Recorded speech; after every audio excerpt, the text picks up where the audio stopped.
nous avons eu d'abord 6 témoignages assez forts de la part de personnes qui ne sont pas forcément de l'Église.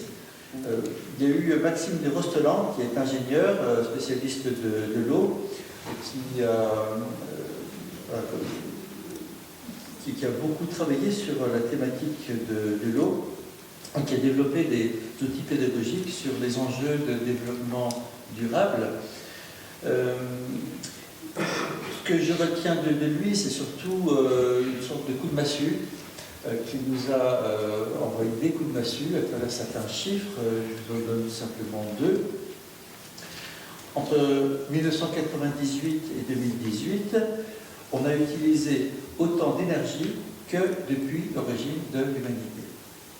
En 20 ans, nous avons utilisé autant d'énergie que depuis l'origine de l'humanité.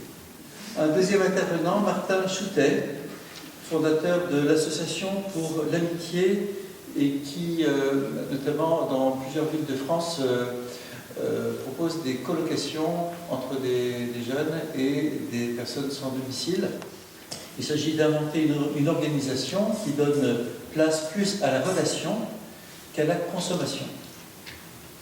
Et alors, il y a une phrase qui a un petit peu été reprise tout au long de notre assemblée, que le progrès n'est plus une histoire de biens mais de liens, et donc, avec cette expression, moins de biens, plus de liens.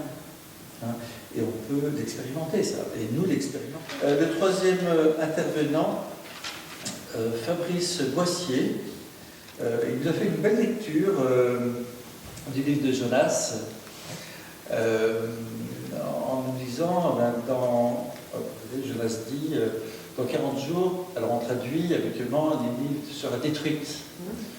En fait, il nous dit, en hébreu, on pourrait tout aussi bien traduire, dans 40 jours, Ninive sera bouleversée. Mais alors, de quel bouleversement s'agit-il? Et dans quel sens voulons-nous être bouleversés? Donc, Ninive a été bouleversée par la parole de Dieu qui lui a été adressée.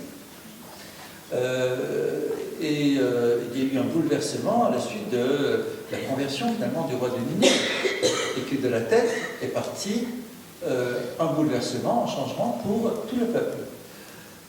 Et donc, ce qu'il nous dit, c'est que l'urgence écologique révèle la nécessaire élévation des consciences. Être plus humain, plus authentiquement humain dans nos relations. Et là, c'est un défi écologique. Le cinquième intervenant, Gauthier Chapelle, agronome et biologiste, qui lui fait la promotion du bio. Alors, on parle souvent de la loi de la jungle. Je ne sais pas si c'est lui qui me dit qu'il y a une autre loi de la jungle. Hein, il y a une loi de la jungle où le plus gros mange le plus petit. Et il y a une autre loi de la jungle qui est celle de l'entraide mutuelle.